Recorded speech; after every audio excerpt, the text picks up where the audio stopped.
എബ്രായർക്കെഴുതിയ ലേഖനം അധ്യായം 9 വാക്യം 28. ക്രിസ്തുവും അങ്ങനെ തന്നെ അനേകരുടെ പാപങ്ങളെ ചുമപ്പാൻ ഒരിക്കൽ അർപ്പിക്കപ്പെട്ടു.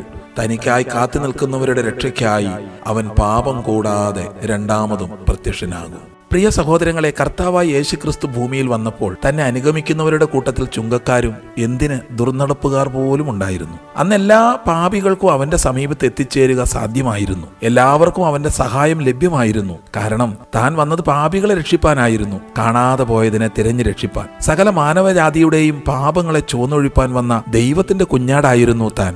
പലരും വിചാരിച്ചിരിക്കുന്നത് ഇതുപോലെ പാപികളെ രക്ഷിപ്പാനാണ് യേശുക്രിസ്തു വീണ്ടും വരുന്നത് എന്നാണ്. യേശുക്രിസ്തു രണ്ടാമത് വരുന്നത് പാപികളെ രക്ഷിപ്പാനല്ല, മറിച്ച് അവന്റെ വരവിനായി ഒരുക്കത്തോടെ കാത്തിരിക്കുന്ന വിശുദ്ധ ജീവിതം നയിക്കുന്ന വൃതന്മാരായ തന്റെ മക്കളെ രക്ഷിക്കാനാണ്. അവരെ തന്റെ കൂടെ ചേർപ്പാൻ വേണ്ടിയാണ്. കാൽവരിയാഗം വഴി താൻ എല്ലാ മനുഷ്യരുടെയും പാപത്തിന് പരിഹാരം വരുത്തിയിട്ടുണ്ട്. തന്റെ ജീവൻ മറുവിലയായി നൽകി പാപത്തിന്റെ അടിമത്തത്തിൽ നിന്ന് രക്ഷപ്പെടാൻ എല്ലാവർക്കും പുതിയ വഴി കാണിച്ചു തന്നിട്ടുണ്ട്. പ്രിയ സഹോദരങ്ങളെ, യേശുക്രിസ്തു വീണ്ടും വരുന്നത് ഒരു സാധാരണ മനുഷ്യനായിട്ടല്ല, കോടാനുകോടി സ്വർഗീയ ദൂതന്മാരുടെ അകമ്പടിയോടെ രാജാവായിട്ടാണ് താൻ വരിക. സകലരെയും ന്യായം വിധിക്കാൻ നിയോഗിക്കപ്പെട്ട ന്യായാധിപനായിട്ട്. അന്ന് പാപപരിഹാരം വരുത്താതെ ഈ ഭൂമിയിൽ ജീവിച്ചിരിക്കുന്ന ഒരു വ്യക്തിക്ക് പോലും കരുണ ലഭിക്കുകയില്ല. മാനസാന്തരപ്പെടാൻ അവസരവും ലഭിക്കുകയില്ല. കരുണയില്ലാത്ത ന്യായവിധി ആയിരിക്കും അവർ നേരിടേണ്ടി വരിക.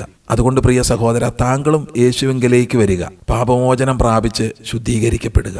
അവന്റെ വരവിനായി ഒരുങ്ങുക. ഓർക്കുക, ശുദ്ധീകരണം പ്രാപിക്കാത്ത എല്ലാവരും ശിക്ഷാവിധിയിൽ അകപ്പെടും. ആമേൻ. പാപികളെ തേടി വന്ന യേശു രക്ഷകൻ, പാപമില്ല ശുദ്ധർക്കായി ഇതാ വരുന്നേ.